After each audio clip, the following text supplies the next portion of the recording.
Hi అండి అందరికీ. కొత్తగా టైలరింగ్ చేసేవారికైతే ఇది ఒకటి చాలా పెద్ద ప్రాబ్లం అని చెప్పాలి. అదేంటంటే ఉక్స్ పట్టి కాజా పట్టి వచ్చేసి ఎక్కువ తక్కువ అవుతూ ఉంటాయి కదా. అయితే మీరు ఎప్పుడైనా ఇలా ముందే చెక్ చేసుకోవాలి. అంటే ఉక్స్ పట్టి కాజా పట్టి స్టిచ్ చేయకముందే ఒకసారి అయితే ఇవి 2 పార్ట్లు అయితే చెక్ చేసుకున్నప్పుడు మీదికి ఏదైనా ఒకటి ఎక్కువనో తక్కువనో వచ్చింది అనుకోండి, మీరు ఎక్కువ వచ్చింది ఏం చేస్తారు, కట్ చేస్తూ ఉంటారు కొత్తగా నేర్చుకునేటోళ్ళు. కానీ ఎట్టి పరిస్థితిలో గల్ల దగ్గర అస్సలు కట్ చేయొద్దు. గల్ల ఏమాత్రం కట్ చేసినా కొంచెం క్రాస్ అయ్యే ఛాన్స్ ఉంటుంది.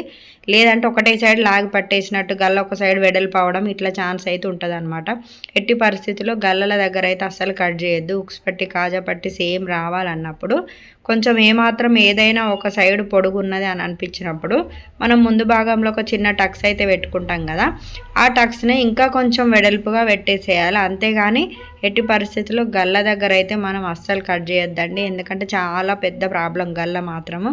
ఒకటే సైడ్ లాగినట్టు లేదంటే ఒక సైడ్ జబ్బ జారుతుంది అంటారు చూడు, గల్ల ఏమాత్రం కొంచెం వెడల్పైన చూత ఇంకా షోల్డర్ జారే అవకాశం కూడా ఉంటుంది అనమాట. అందుకనే ఈ ఒక్క విషయంలో చాలా జాగ్రత్త తీసుకోండి. గల్ల దగ్గర ఎప్పుడు కట్ చేయొద్దు. ఉక్స్ పట్టి కాజా పట్టి ఏదైనా ఒక సైడ్ పెద్దగా వచ్చింది అనేసి మీరు నేను చెప్పే విధంగా అలా టక్స్ ప్లేస్లో కొంచెం పట్టి కుట్టేసేయండి. లేదంటే షేప్ బెల్ట్ అయినా కుట్టేసేయండి కొంచెం దగ్గరగానే పట్టి. వీడియో నచ్చితే లైక్ చేయండి అబ్బా, షేర్ చేయండి అలాగే.